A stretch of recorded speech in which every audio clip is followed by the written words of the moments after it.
Hey, how's it going? What's good, people?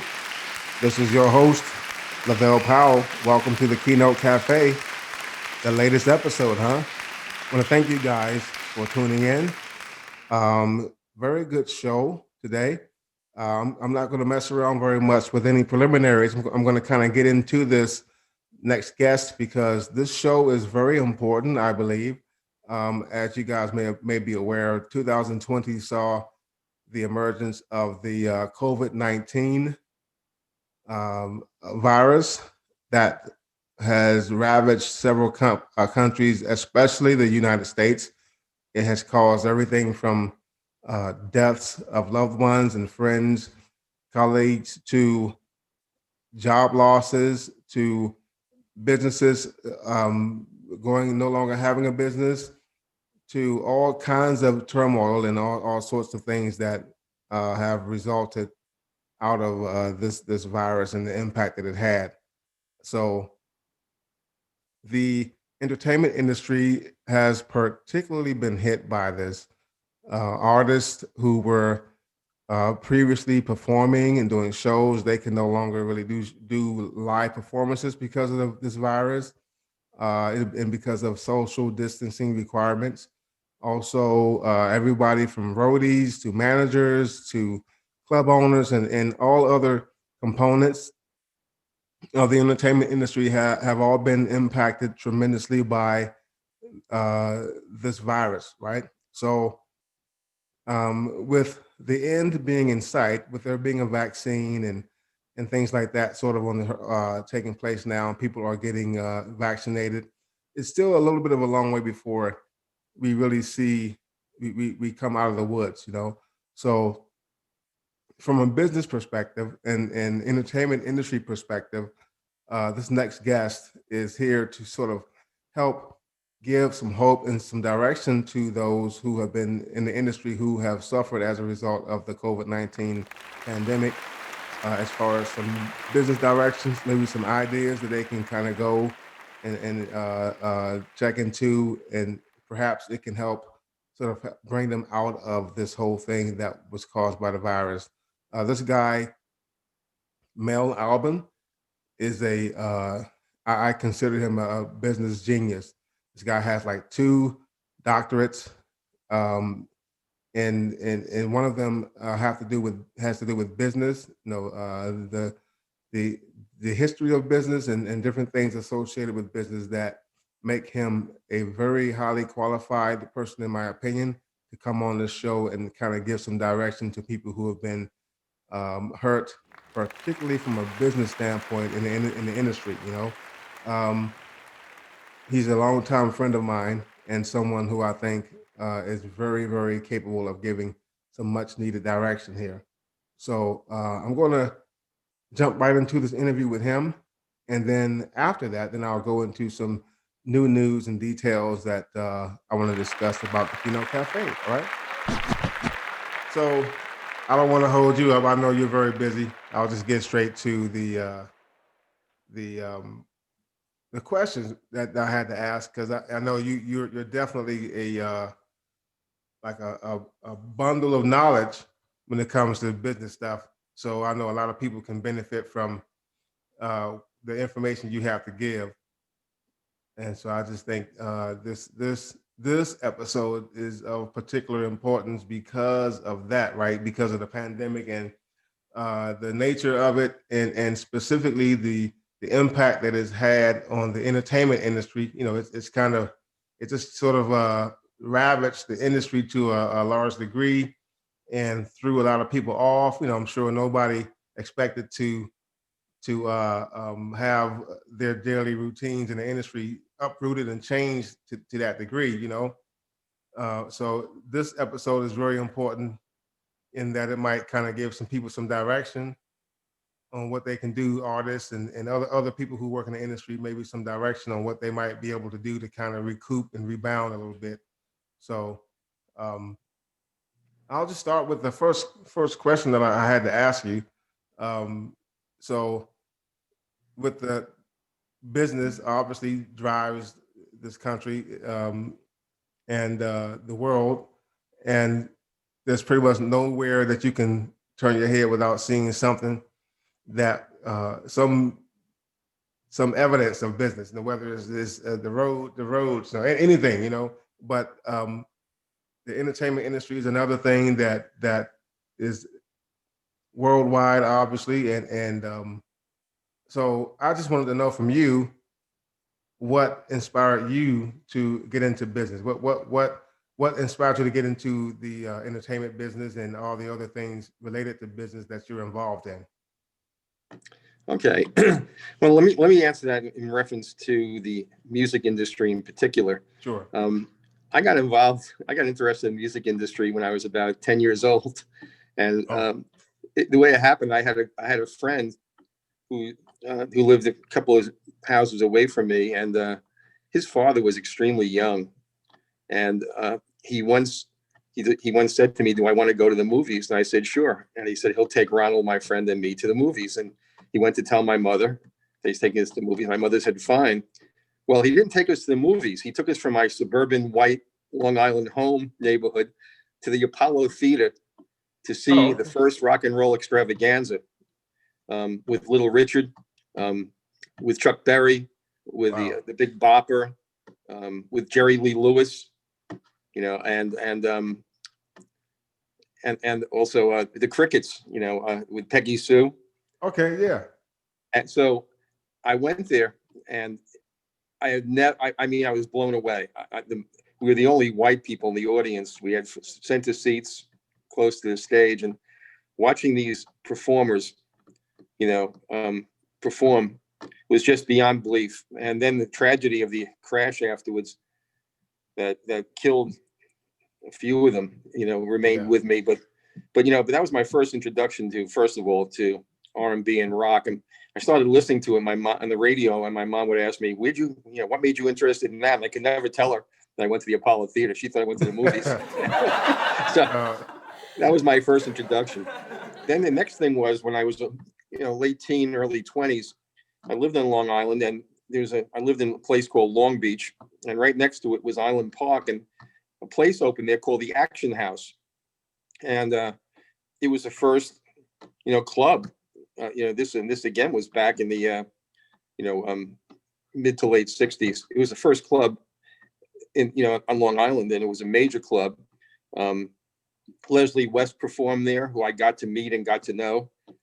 He was playing with the Vagrants, and then there was Vanilla Fudge, and Billy Joel was a keyboard player only, and he performed there. And so, that was a big deal. And because Vanilla Fudge and the Vagrants were the house band, I got to hang out with Leslie quite a bit, and we stayed in contact probably until late 1990s. We went to a birthday party in New York City together.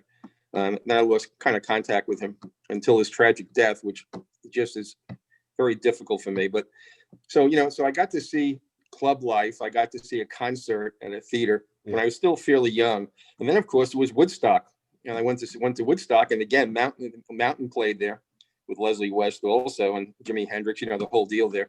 But I hung out backstage with Leslie West doing some smoke and some Jack. we hang out on the second day, and they did an 11 or 12 song set that was just mind blowing. So I saw now large concerts, clubs, and also concerts in a theater.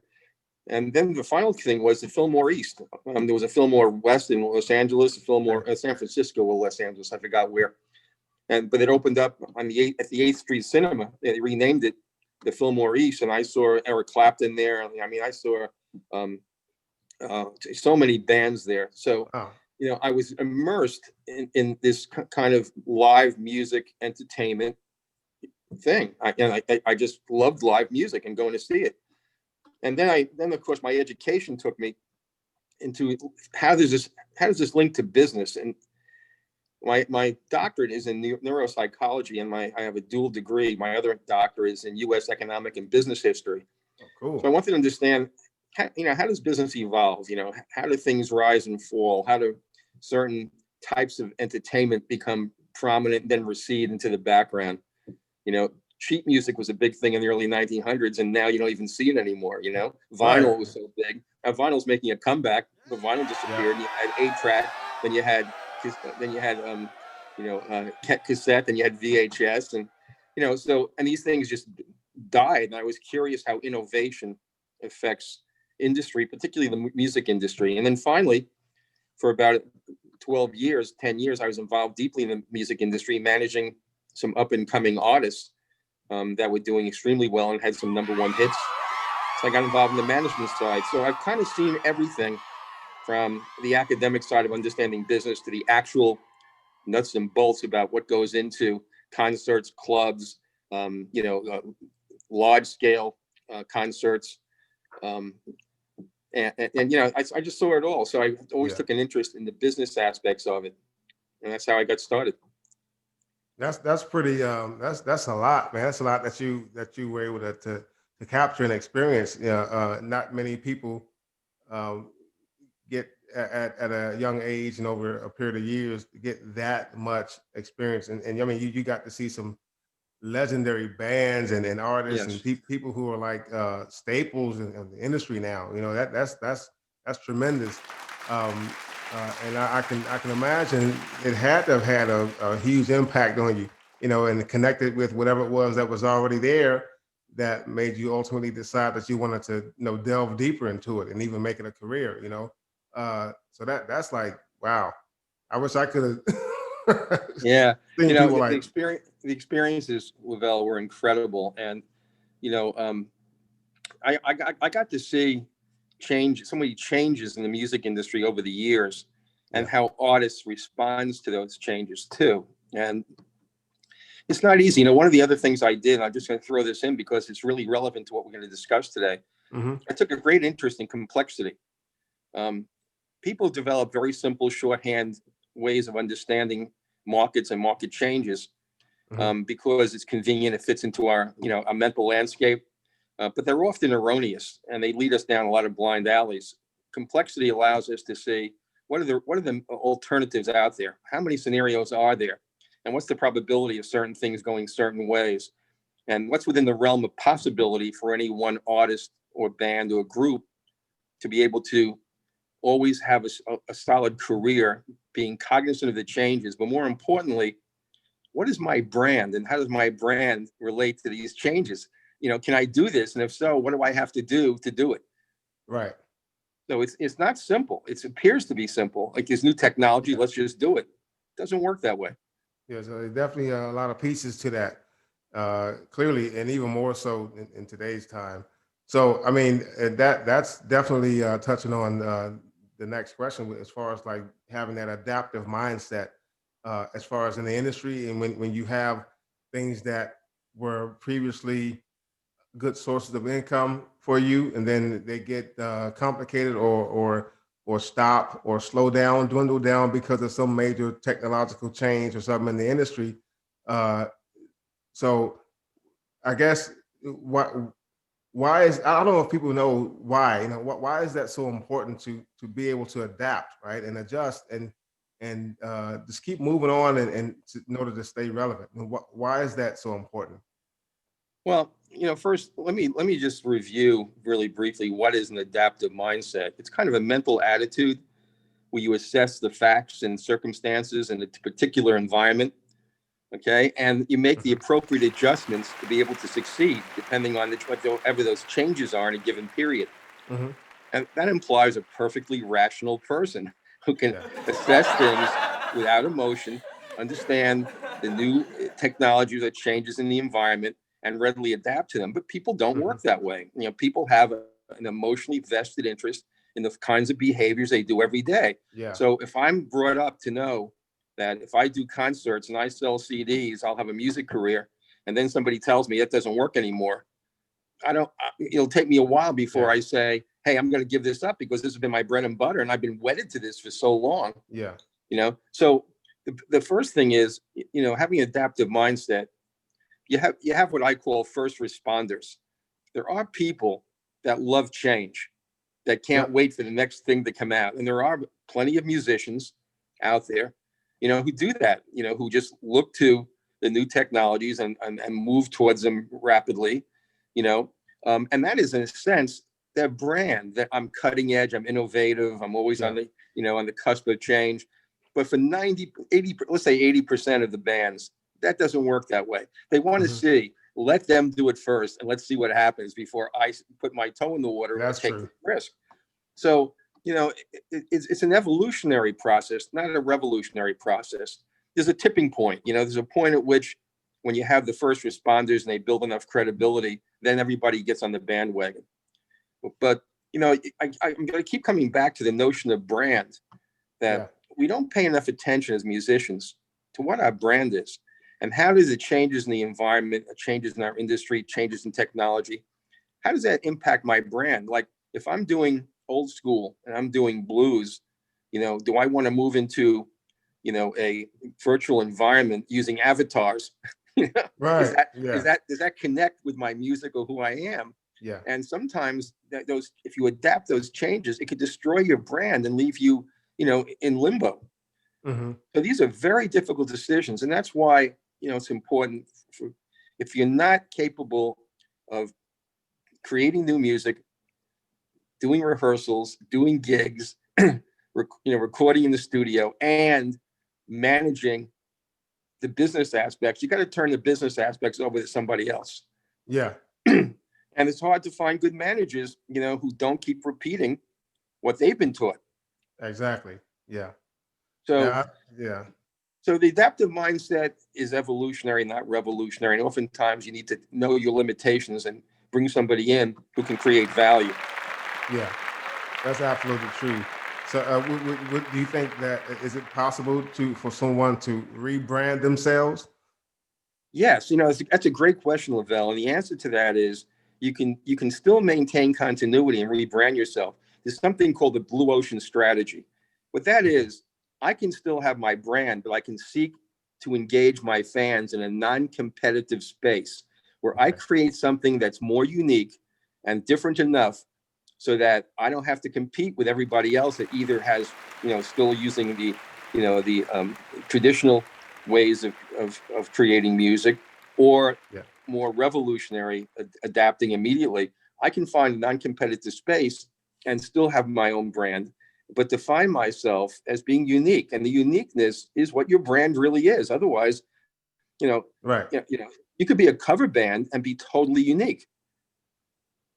Okay. That's great. That's great. That's great information because some people, when you say rebrand, they automatically think, let's say they do R&B and now they're going to start doing country or something like that. They to them that's maybe the first thing that comes to their mind when you say rebrand. But you just indicated there's several more elements to that that can also include just finding some unique other venue of earning income, and Yes. that also qualifies as that.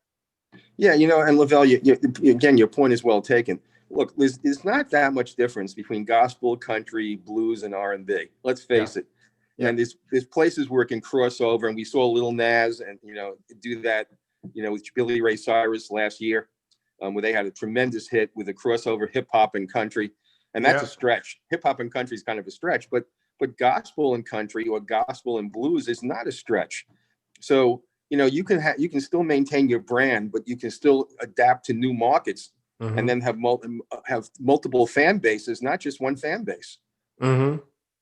And that's that's something that has become more of a thing in recent years because, as I said, I think I was talking with Brian Culberson on one of the previous interviews, and we talked about um, changing genres or the industry wanting them to be stuck to a certain genre. They didn't want them to be like multi-genre and stuff like that. It was sort of like gawked at back in the day, but nowadays that, along with other things like what you're talking about, they're more open to a person expressing themselves, their artistic nature in different ways.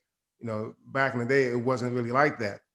So I think that in some ways the changes that have occurred in the industry, I think, just sort of makes it where people can be more creative. Where before they were kind of limited, managers and record labels didn't really they kind of restricted uh, your way of expressing yourself artistically, right? But you're able to do it more, I think, because of and largely because of the many changes that have kind of taken place in the industry. So I think that what you're saying is great for people to know that, because a lot of new artists and definitely those who are already in the industry, I don't think that they don't think to that degree. Yeah. They don't, and it's not. It's because, like you said, they're so used to having done things a certain way for so long, things that worked for them for a long period of time, and then all of a sudden now it just changes, and that shock, they have to get over that initial shock before they can really kind of think about, okay, let me kind of examine my options here. And yeah. And it also, it was interesting about this process. It does involve not only industry changes, but also involves the technology. Look, in 1990, nobody ever heard of the internet. So Right. we had record contracts, radio stations with payola, to get your stuff played. Uh-huh. We had live concerts, and we had the record company distributing records and then eventually cassettes of your music. And that was the model. Yeah. There was no internet. There were very few indie bands. It was unheard of, kind of. They were out there, but in order Yeah. to really make any headway and get airtime, you had to have a label.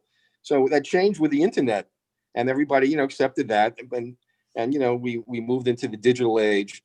And then from the internet, nobody ever heard of Facebook till 2005. Yeah.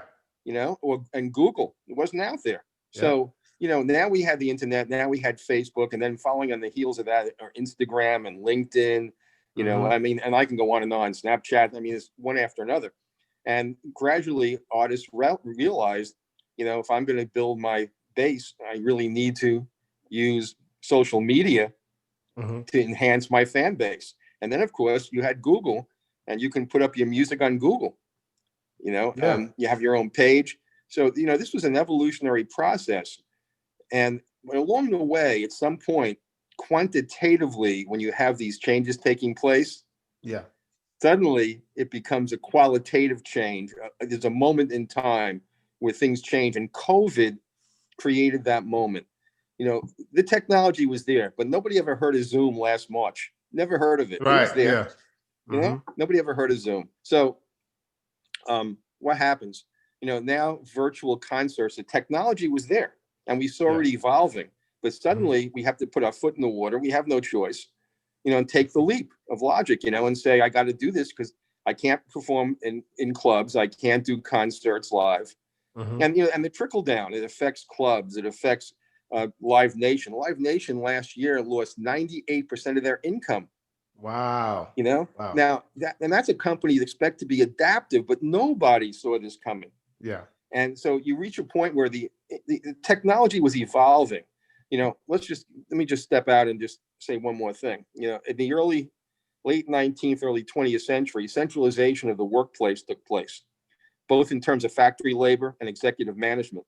Okay. And you had the rise of large factories with 5,000 workers in one place.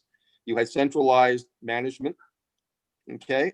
And so, we went to this model, but now with the evolution of the computer and the internet and technology, in a way, by 2000, that centralized workplace was obsolete, but we persisted in it because, again, that was the model, and it was continued to be successful. Then suddenly COVID hits. Suddenly now, you have remote workers working from home. The workplace is shut down. And, up until now, the view was, well, if you have workers working at home, you can't control their behavior. You don't know if they're putting in all the time. But Right. now they can track you on your computer. They know when you're on your computer and when you're working and when you're just sitting on there and not working. They So, sure do. so suddenly remote work becomes a possibility. So now you have two things. You have virtual concerts and you have people not in a centralized location. This affects their perceptions of entertainment. And what comes along with that, suddenly we have big screen TV, 65-inch, 70-inch TVs for under $500. Mm-hmm. So now I can watch a virtual concert that I can't tell the difference between that and a live performance. I can watch it on a big screen. I'm home anyway. I'm remote working. So, and then you have the younger generation gaming. They don't get it together and hang out and play stickball in the streets and football. No. They're gaming by themselves with other people involved in the game. And so they're used to, the idea that virtual reality is replacing reality. So now suddenly, by the time you get to 2021, if you're a musician, the revolution's happened. It's here. And whether it will ever go back to having live concerts in the scale that they used to have, I think is open to question, because, if I can watch a holographic concert where it's three-dimensional on my TV, and I have to pay for parking, pay $20 for a ticket, not $200 for a ticket. Right. I don't have to travel to see my favorite band to California if I'm living in Maryland. I can watch them in Maryland. So for a lot of people, especially the younger generation, virtual music is here to stay, and it's going to become a bigger and bigger threat to live, traditional venue music. And that means then also the clubs will have to adapt. What are they going to do? What are the restaurants going to do to have live entertainment? What are the engineers going to do? What are the roadies going to do? But there's positions for everybody. But COVID has forced us suddenly to take a look at things that were evolving slowly, but the technology was already there. Those buildings in the downtown area are going to be vacant because people aren't going to be working there anymore. Yeah, that's right. So musicians have to adapt also, and they shouldn't feel that their careers come to an end. This is an opportunity now. The technology is there. It's not expensive. And you have to understand that you can have multiple streams of revenue. And that's what you and I were talking about with crossing over into different genres, for example. Mm-hmm. So, I mean, it definitely, the pandemic has definitely caused people to force them rather to have to kind of sit back and kind of rethink things, because it was such a sudden and drastic halting to everything that they were doing, that the norm, their norms, so along with that, this might be sort of kind of off the topic of the industry, but still related, with there having been people who have lost loved ones to COVID, and some of them may have been the breadwinners or the main source of income, and even in the industry that has taken place. So someone who has had to deal with that, losing a person who was the main source of income, or maybe they lost their job. Do you think that, considering the impact that COVID has had, that maybe it would be a better option for them to maybe look into starting their own business per se, versus trying to find another traditional means of employment? Well, you're asking great questions, and part of the problem that everyone has to come to grips with, while change has been evolutionary, COVID made it revolutionary. Yeah. And it's no longer a luxury to be able to sit back and ponder. If you want your career to pick up, you really have to start taking some steps. Like, for example, we knew long before COVID that streaming music, first you had downloads started to replace CDs. And download, you pay 99 cents per download. Okay, so if somebody downloads one song, you're no longer getting the $15 or $20 for a CD, you're getting 99 cents. And that was a big enough hit right there. Yeah. So you have to start looking at numbers. How do I get people to buy my music? And the problem with that is, what is a fan? You really have to ask yourself the question, what is a fan? Yeah. If you're looking at 15,000 hits on your Facebook page, and you put a CD up there, you put a song up there, and you have 4 takers, what does that tell you about your fan base? Right. The 15,000 people, it might be Yeah. nice to look at and look how Uh-huh. popular I am. But when it comes to people really being what I call super fans, where they want to monetize your career because they want you to be successful because they love your music and love who you are. Yeah. That's a whole different thing. You really have to start looking beyond those numbers and, what is a real fan? Then we went from downloading to streaming. With Yep. streaming, most places, and it varies between Amazon, CD Baby. I mean, all these, they all vary to a large extent in terms of how much they pay an artist. But typically, if you have airtime and your song is being played on the air, you typically get 0.00008 cents. That's 8/10,000ths of a penny. So in Yeah. order to make the minimum wage each month, which is approximately $1,500 a month, you need to have 15 million downloads to make minimum wage. That's That's the business aspect that musicians aren't equipped to look at. yeah. So they see streaming, and they're being told, well, you'll have all these people, all these different platforms will play your song, you'll be played on the radio. You have to start looking at what makes sense in terms of me monetizing my career so I can survive as an artist and do what I love best. Yeah. So is it, to start your own business, to get into the music business now, I would say it's a terrific time to do it. Mm-hmm. But you have to understand the logistics of that business and what's going to be effective, and there's so much to look at. That's why I'm talking to you about complexity. We talked about looking at the fan base. We talked about looking at cutting edge technology, about Mm-hmm. brand, about traditional ways of creating value through CDs or sale of music, and also doing live concerts in clubs and bars and larger venues. So we get back to the point where this is not a simple business. It never really has been. Yeah. But the difference is we have to recognize the complexity, and that goes back to your first kind of question about adaptive mindset. It ain't easy, brother. No. It's not easy, and just like it's the 80% rule. 80% of the people in most industries just do what they've always done. Only 20% kind of get the joke, and they know when the innovation is taking place, and they want to make sure that you're protected as an artist. And you have to find those managers that can protect your interest and make sure that you're successful, as an artist. Mm-hmm. So yeah, it's a great time to start a career in music. The tools are all out there. Indie labels, for example, have popped up everywhere. Artists are now producing their own music and distributing their own music. Production of the music is not really the key in my mind.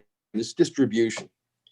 And if you're going to get from one of the major distributors out there like Spotify, 0.008 cents per play, per stream, there's, you and I know there's a guy out there in the UK, Dr. G, Dr. Mm-hmm. Glenn Reese.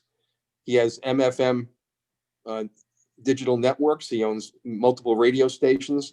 Mm-hmm. And he also has his own label, Polyphemus. And this is where, if you're going to come into this industry now, you got to take a look at this. Yeah. Dr. G is creating a model where he's going to pay every artist 10 cents per play. That's quite different from 0.00008 or 0.008. Yeah.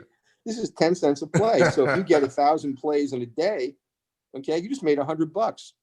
So, I mean, that's the kind of thing you go to that label, you sign up, and it's not expensive by any stretch of the imagination. It's and it's a 5-year contract, because obviously he has to really be able to make some money off this for his station, even though his station's a nonprofit. Mm-hmm. You got to make some money off them. But I'm using that as an example. You have to know, if you say I'm going to be involved in the music industry as an entrepreneur, and I want to have my music recorded and distributed, how are you going to do that? Where are you going to do it? And where does it make most sense for you to be able to monetize your career? If it's a hobby, it doesn't make a difference. Right. And the hobbyists create the problem for a lot of serious musicians, because they'll play for nothing. Mm-hmm. And so, there's always been an internal problem in the music industry. But again, you got to pick and choose. Okay, I have a great sound. I have something unique. I want to have it produced and distributed. What do I do? The Yeah. business of music, yeah, I need to have multiple streams of income. Am I creative enough to do that, or do I need a manager? These are fundamental decisions if you're going to join the industry. But it's not a bad time to join if you know what you're doing, No, or find people that know what they're doing for you. there are plenty of opportunities out there, more Yeah. than there have been before, and that's what another thing that we don't do enough of when we find out that this abundant well that we're getting this water from has run dry. We don't look around and see, hey, there's a whole lot of other wells out here, you can get water from, but we're so used to this one well. And going back to Dr. G, man, that guy, what I love about what he's done is, of course, it's going to benefit him, but obviously he put some thought into what he could do that could also benefit other artists, people beyond himself. And that's another thing that I think is great to see people do in the industry, where they take the things that they come up with as far as how to stay adaptive in the industry. It not only benefits them, but it also reaches out and has a benefit for other people. I think that's a no-brainer to take advantage of that, what he's offering. I mean, I can't see why anybody would not do it, to go Yeah. from the point, all them zeros up to 10 cents per play. That's a great opportunity for people. And I think that what he's doing is very, very, very great. And I applaud him for that. So the other thing I wanted to ask too, as far as like those physical type of venues, like club owners, roadies and such, would are there any viable options that you can think of, or direction that they may be able to go in, or would, to keep doing that, or would they have to completely reimagine the services that they offer? Well, look, again, LaVelle, your questions are perfect for 2021, because we were talking about home workers, people no longer working in a centralized place. Mm-hmm. For a lot of musicians, where they used to record in a centralized place in the studio, and they would have a centralized place to perform called a club or a concert hall or a stadium. Now they have, just like people who are working from home who used to work in an office or a factory, all the people affiliated with the music industry have to start thinking about remote work. How do I adapt what I do to remote work? And there's plenty of opportunity out there. And that's, like, for example, there's been major changes. We all know what green screens are, where you put a green screen behind someone, and then you can superimpose them on a stage where you wouldn't even though they're working maybe in their house, and you can put all the different musicians collectively working in 6 different locations on the same stage this way. That's been around for a long time, and now that concept's been improved with holographic technology that really creates a 3-dimension. Now, there are avatars out there. I've never been a fan of that, because I think it makes you into a cartoon that doesn't make you real to fans. But holographic performances are another technology. Now, if you move into holographic performances, you still need a sound engineer. Somebody's got to make sure the sound is right, because let's face it, the technology may look pretty, but if the sound sucks, right. The purpose of a concert is not just to have a visual experience, is to hear the music you love. So sound engineers have to adapt to the virtual environment, but they're still going to be using similar kinds of technology, but they have to be able to do it in a different space. And the same thing goes for roadies. You still, if you're going to do virtual concerts, let's suppose they're pre-recorded in a studio, someone's going to have to set up the equipment and bring the equipment to the studio. So, I think the difference is the work is going to change to some degree for a roadie. Like, they even may go to your house and bring a lot of the equipment to set it up for you. So, and the engineers the same way. So, the promoter now can do virtual concerts. Live Nation, if they're going to exist, have got to produce now pre-recorded, quote, live concerts. I say pre-recorded live is, if the technology is correct, you can't tell the difference. The only difference is you're not physically there. You're watching it on a big screen at home. And, there has to be, again, some recognition that the world changes. Look, There used to be companies that manufactured buggy whips and wooden wheels, and they're long gone. Right. Because the world leaves them behind if they can't adapt to some extent. So the question is, what does a club owner do, or a restaurant? Well, a restaurant can have two things.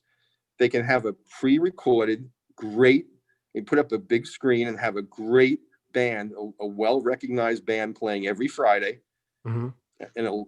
again, a virtual concert that could be even made just for them, or it could be taken out of a box. And then you can have a live local band perform, or a DJ. Mm-hmm. All right. So what a live band's going to do if clubs move to this model, which is cost effective, obviously, having a large screen production, and the digital screens are out there, and they're so three-dimensional. They're wonderful. They're not cheap, but once you invest the money, it's like Yeah. $15,000, and you put them up in your club or your restaurant, you can start streaming. And and having a DJ cuts down on the cost immensely from having a band. So then what are band members going to do? Are they going to play for less money? No, they're going to Right. have to up their game Mm-hmm. and move into different space. And this involves then looking at your fan base, which we talked about.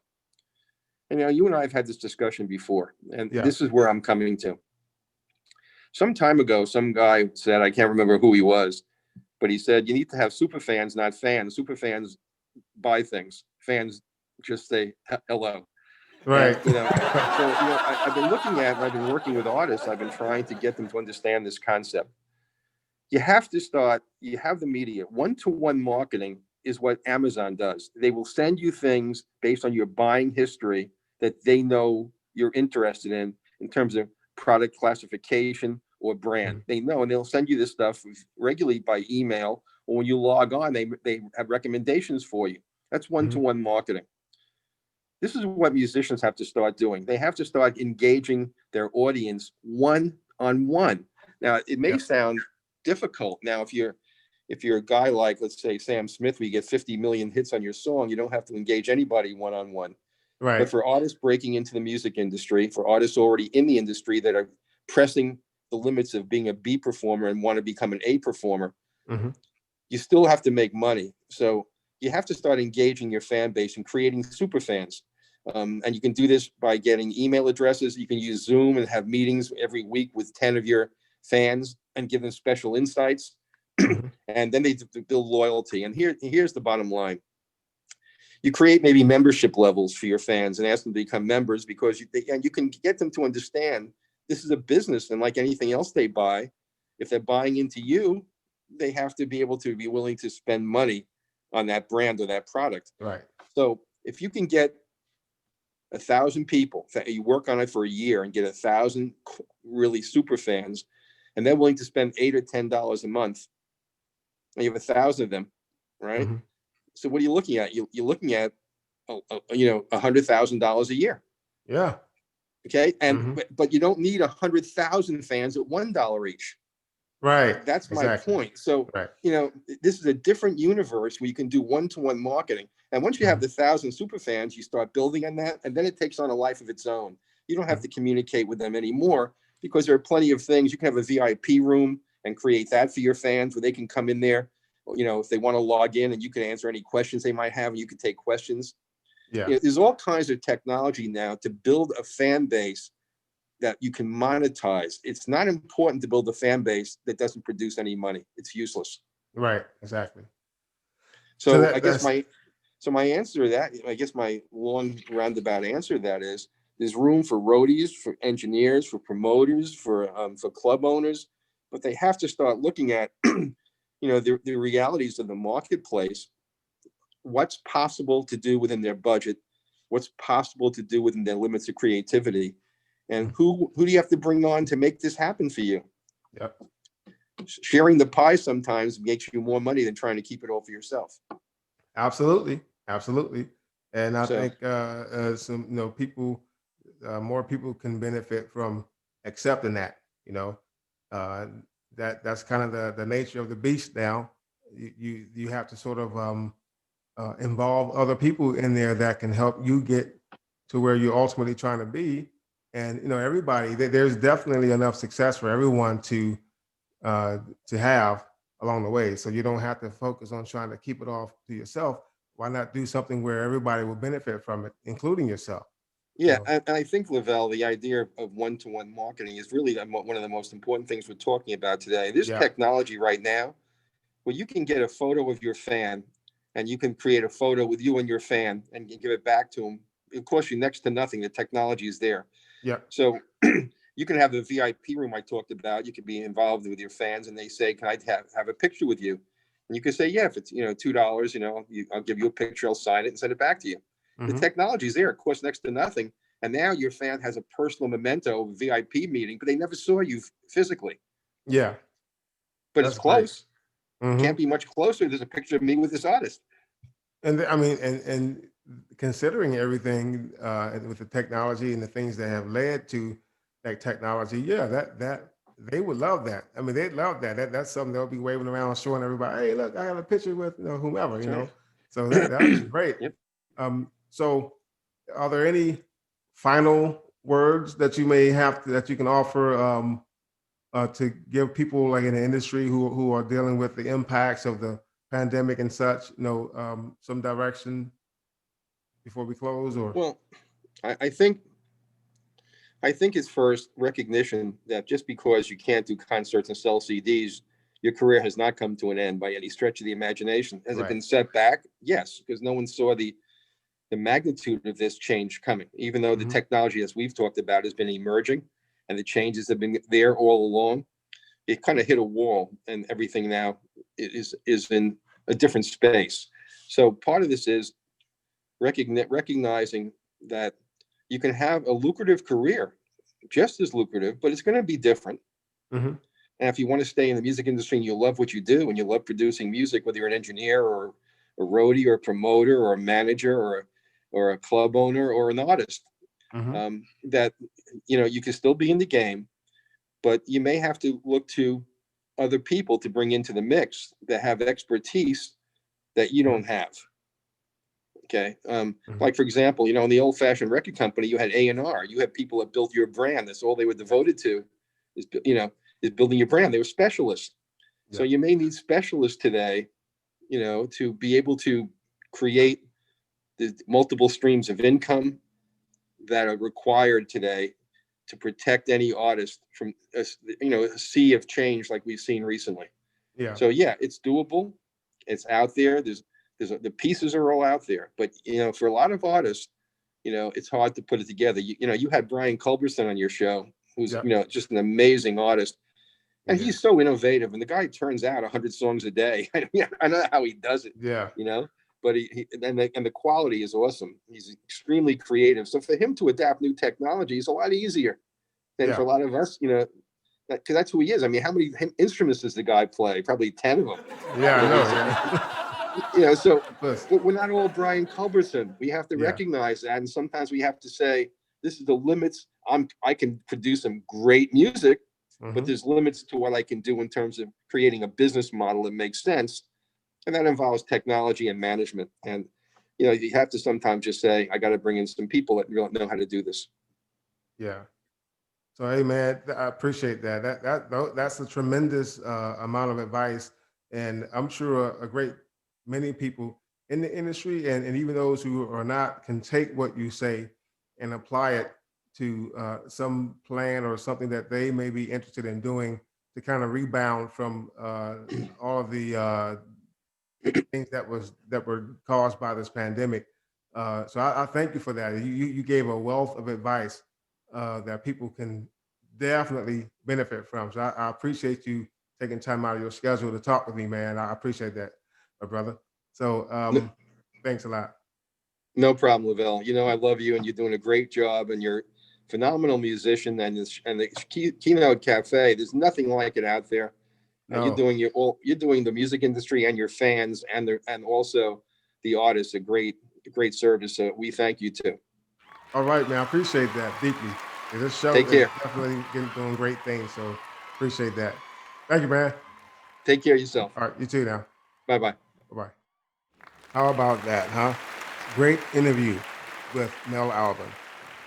As you can see, the guy is a wealth of knowledge. He has so much very valuable insight into business, not only the history, but even like future trends with business. He's very good at um, sort of anticipating the direction that businesses are going in, the whole e-commerce and the whole commerce market, everything associated with business. He's able to sort of tell the trajectory that the direction is heading in and what options are available for people, particularly in the entertainment industry, who would like very much to be a to benefit from uh, this new direction. And as he said before, there is pretty much not a better time other than now to get in the entertainment industry. There are so many new opportunities that are here that people can take advantage of that will help grow them, grow their business, and to make bigger accomplishments and had a more widespread success. There's a lot more out there for you than it was some years ago, and especially with this pandemic, more opportunities have come out of it. And as you can see, you have other people who have taken advantage of it to get business opportunities out of it, and it has benefited them. And that's sort of like proof that taking these steps will work for you as well. Can very well work for you. You just have to um, regroup yourself, as hard as it may be, and just put your focus on your future and where you see yourself heading, and go ahead and move in that direction. Um, I enjoyed that interview very much with him because I learned a great deal that even I did not know. I wasn't aware of. That's why it's so important to have people like him on the show, because it gives you some insight, some focus, some direction. You know, and I just think that um, people will benefit, especially those who have lost their businesses. And those who may have lost jobs and may not know what to do right now. They may be sort of in limbo, trying to decide their future. Hopefully this will give you some direction, and kind of help you sort of find your footing and move forward toward regrouping and rebounding. My heart goes out to all those who've lost loved ones as a result of this pandemic. I myself have lost two very good friends of mine, even a couple of family members to this virus. So I can identify with the pain associated with it. So my heart, my condolences goes out to everyone who has lost someone very special to them as a result of this pandemic. Um, so if you have not noticed, the Keynote Cafe is, hey, as you can see, the quality of our video has greatly improved, right? That's because we've invested into some new equipment, new camera, microphone in here, as you can see. Some other things that we've invested into. You may notice the background has a little addition to it with one of the projects that I was involved in, this Guns and Grounds movie that is currently playing in select theaters, but will soon be worldwide. Currently, in those theaters that it's playing in, it's been selling out. Like every theater it goes in, it sells out. It doesn't stay in the theater before it sells out. So that's a very good indication of how good this movie is, right? So, but the Keynote Cafe, we've been doing some things trying to improve the quality of the experience of the show. I'm very happy to be a part of that. Um, as I said before, we're going to be offering some new things to help give you guys more as a way of thanking you for your support and your help. So the Keynote Cafe website, the membership plans that are on those on the site, the basic plan is a very good start, and just to kind of give you explain a little bit how it helps. Your membership, yeah, the membership plans you take advantage of, the money that you pay every month, it goes into the like things like this equipment that we get, um, and other things that we do to sort of give you a top-notch experience on the show. And to invest in merchandise that we will be offering you guys in the very near future. By the way, merchandise stuff, things like mugs, ink pens, or maybe even T-shirts in the foreseeable future, things like that that we want to offer. That's designed to just help give you something as a thank you, in addition to the other benefits that come with being a Keynote Cafe member. Um, I just think that you guys deserve the best that we can bring you, you know, and this allows us to do that. As I said, some contests will be coming up, things like that to just make it fun, right, for everybody. Okay, so I encourage you to go to the KeynoteCafe.com and take advantage of one of those cafe member plans, at the very least, the basic plan, because that's just as important as all the other plans, because it all in the end goes to helping the show improve and progress, you know, and become better for everybody, you know. Um, so I encourage you to do that. Also, just to remind you that we are on social media. You will find us on Instagram at the Keynote Cafe, and you will find us also on Facebook at the Keynote Cafe.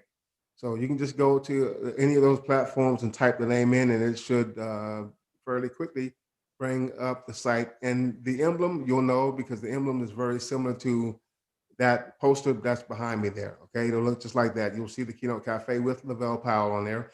So go on there. You'll be able to keep up with any new news associated with the show, any future guests, birthdays, any shout outs. We're going to start doing shout outs to certain to our supporters and fans and stuff, just as a thank you. And so many other things that we're going to start doing. And you'll find that information right there on our social media pages, as well as some announcements we'll make on the show as well. So we're working very hard to improve the experience that you guys have in watching and or listening to the show. So I just wanted to make you aware of that. There's a lot more stuff I have to tell you. I won't have time to tell you on this episode, but we're going to get into some more details and some more stuff that the Keynote Cafe we're doing here to just improve the joy of your experience of this show. Okay. So until next time, hey, we're going to have another very important guest on the show, another celebrity guest that I think you guys will be very happy to see. All right, and listen to. Okay. So until then, this is LaVelle, Keynote Cafe. You guys have a great day. I love you. Care really deeply about you, and you guys have a blessed day. Bye.